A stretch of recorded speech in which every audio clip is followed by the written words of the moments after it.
Hello and welcome to another episode with the WERF League. I am JT. You can find me on Twitter at JT_the Ginger. We are going to recap the overall Earth standings and week 14 of WERF transactions, FAAB pickups, and going to deep dive look at some standings in terms of WERF specifically. So let's get to it. First off, overall Earth standings. Let's talk about bragging rights.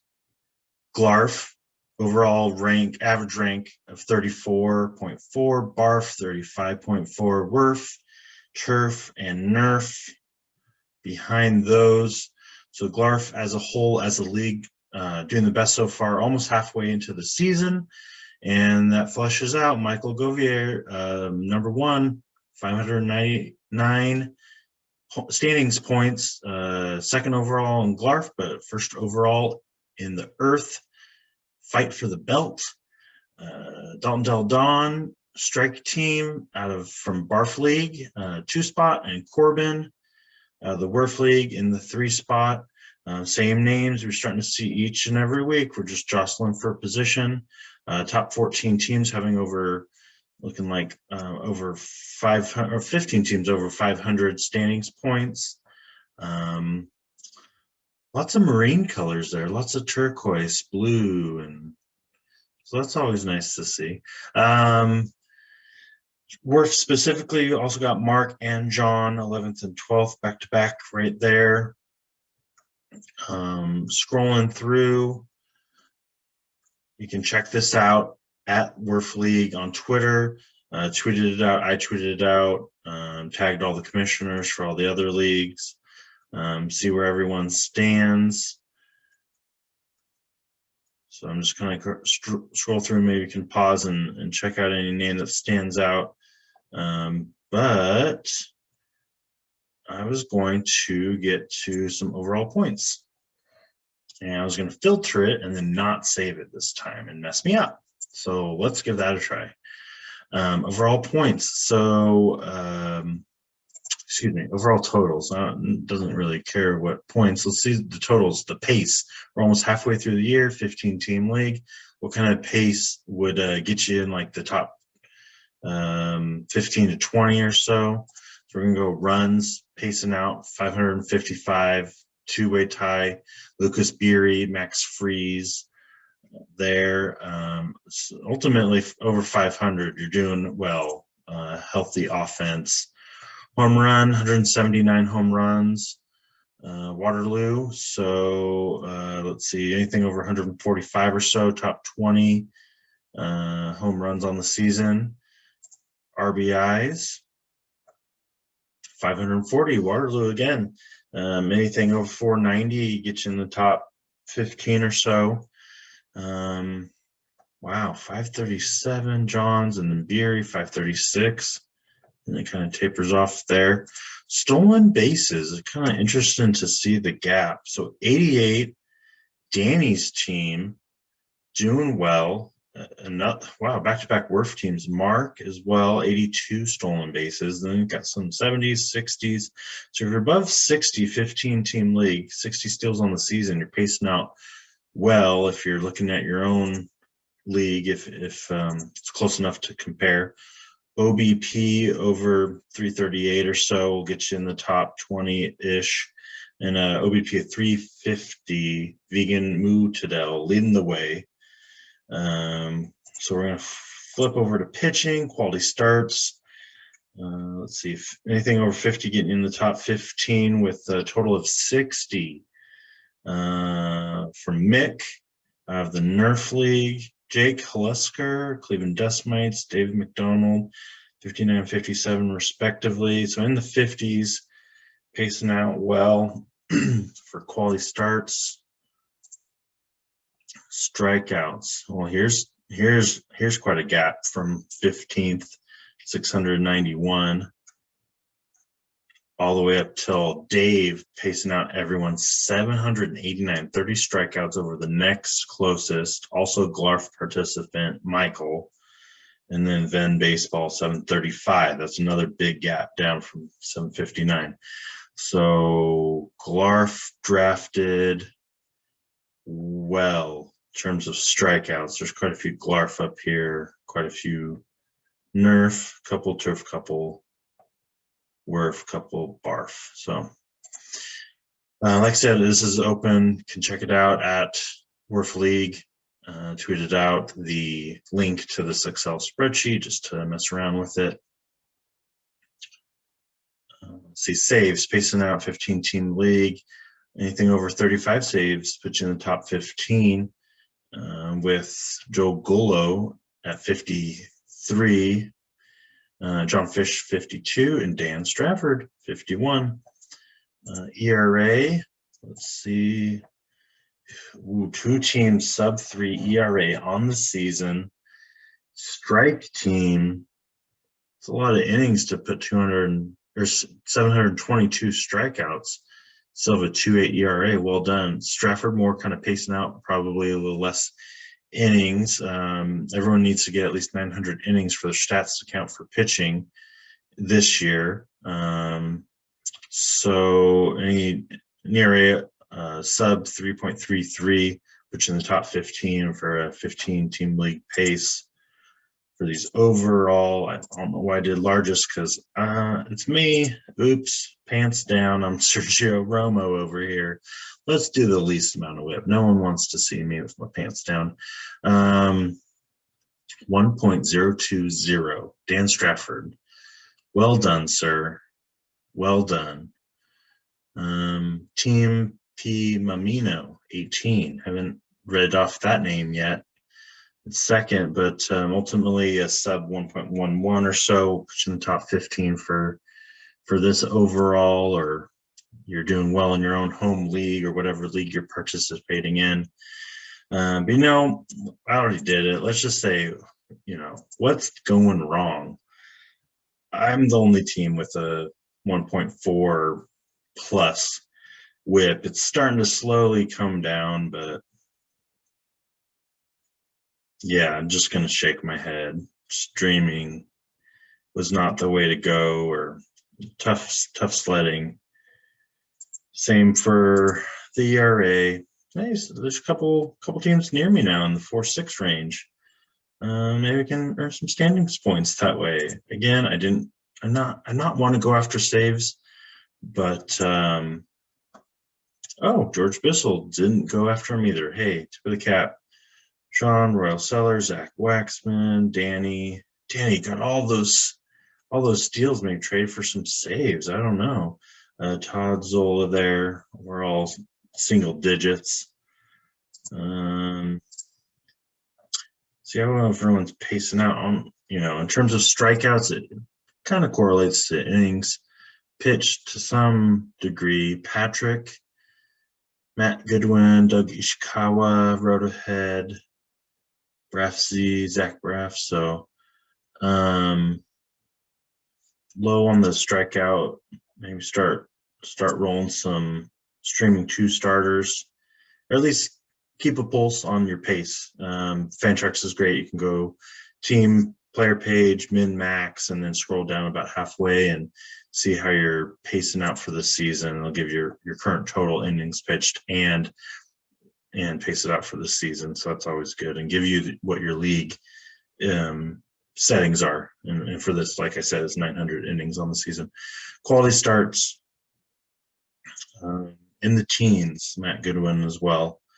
Then get in the 20s and 30s. So the quality starts fairly tight knit. I mean, there's still some spread, but it's easy to gain points there. There's single digits. There's a ton of people at 28 there. So that's going to fluctuate each and every week. OBP. Hey, everyone's above 300 OBP. Way to go. Ryan Bloomfield. Zach Waxman. Nick Reevy? Excuse me, I'm sorry. Sarah Sanchez. Let's hold the line. Hold the line. Keep it above 300 OBP.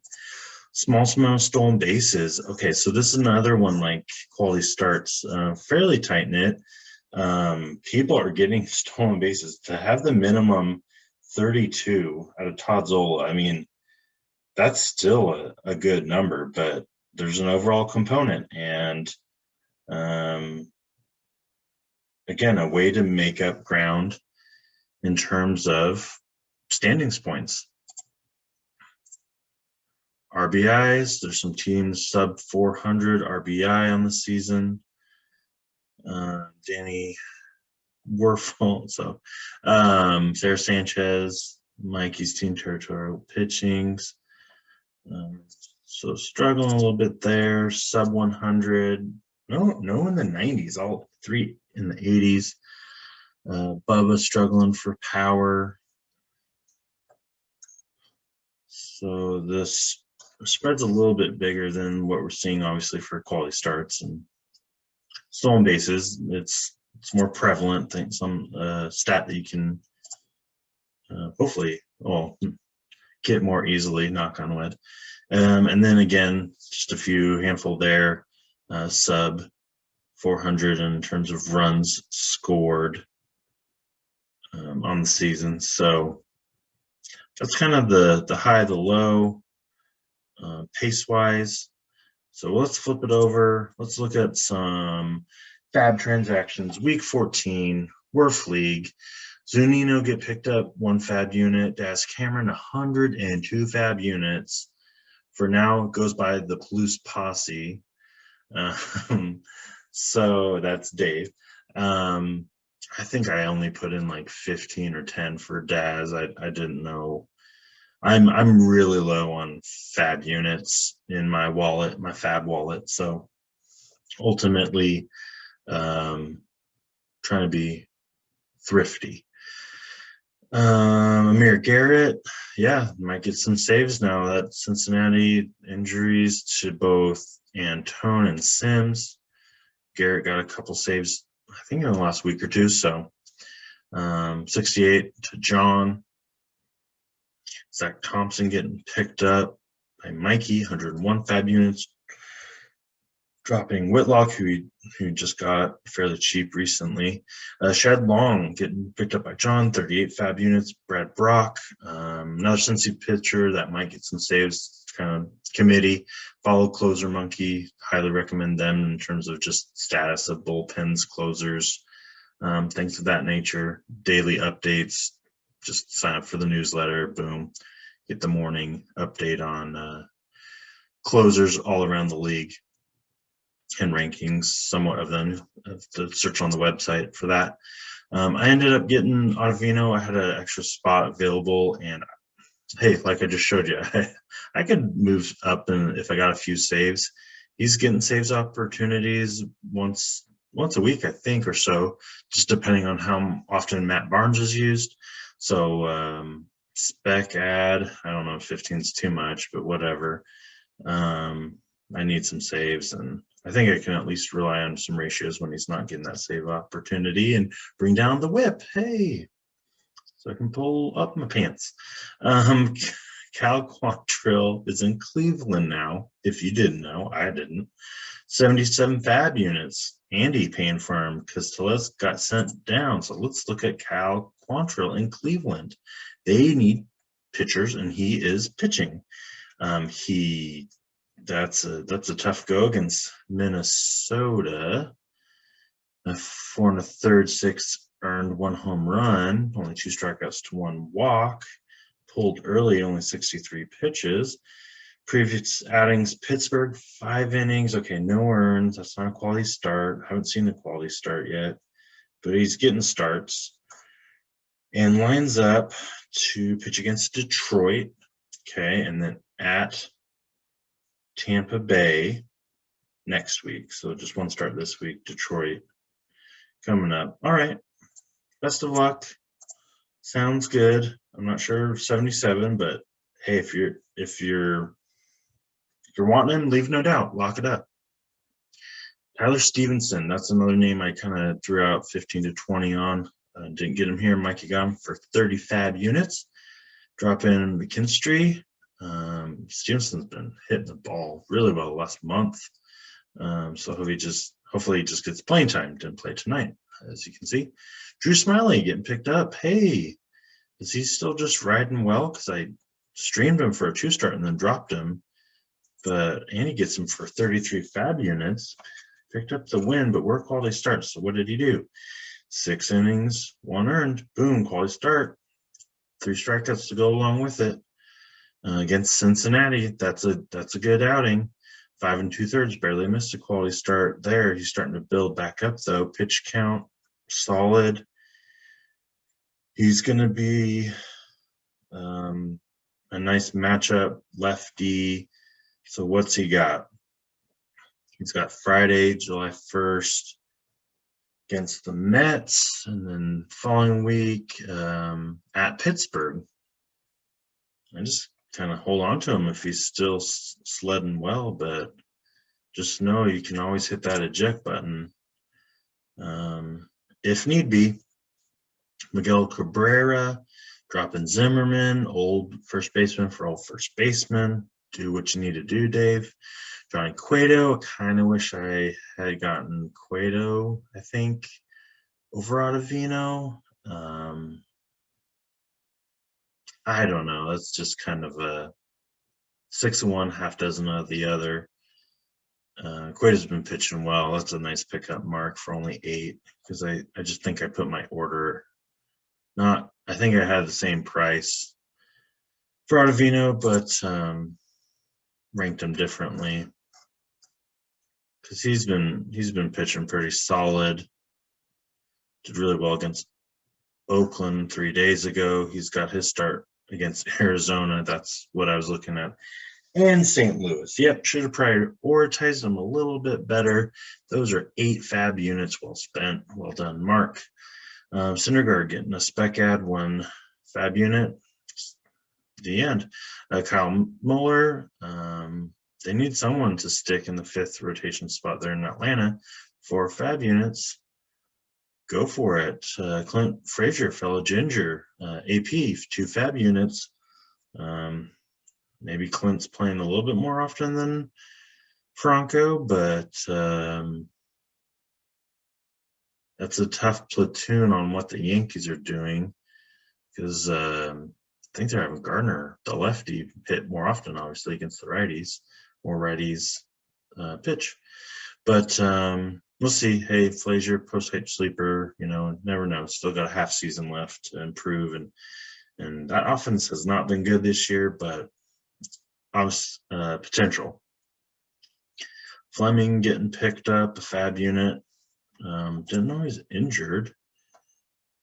Right calf strain. So, okay, you could maybe stash him or something like that. And obviously he was a hot pickup earlier, and hopefully can right that.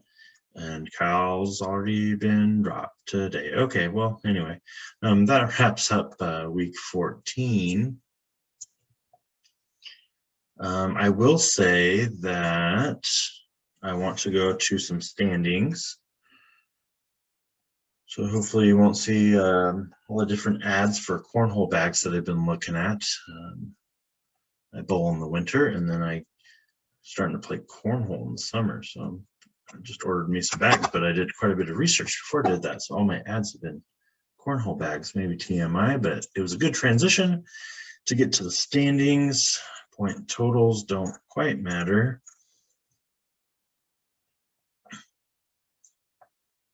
I kind of wanted just to see how everyone was pacing out. We already went over the highs and lows for the Earth overall standings. A couple names that you already have seen there. My whip just looks ugly. Tough sledding to bring that down to even get a extra standing point because no one's even in 0.3 whip. Come on, Patrick, slide back to me. So ultimately, I think everyone's setting the lineups, paying attention. It's great, good camaraderie. I want to schedule something, but so far it's been goose egg on me scheduling a hangout. I need to keep trying. Been busy, but that's no excuse. To update the trophy, actually, buddy Kevin, who's the teacher, now is on spring or summer break, and invited me over I'm gonna do a little woodworking 101 for me, at least, in his garage on Thursday. So we're gonna get that little started, at least conceptualized and kind of planned out with actual physical pieces to assemble it in front of us. So that'll be good. And hopefully we can have it take shape by the end of the summer break, only 2 months away. So with that being said, that's about it. Check out at WERF League, follow us, stay up to date on the overall Earth standings each week. And as far as that goes, it's been good response. A lot more people each week following the list, so that's kind of cool to see. I have a at JT_the_ginger is where you can find me. I made a list of most of the participants, so easy spot to find everyone. So that should do it for me. Have a good evening. Keep watching baseball. Be well, stay safe, have fun.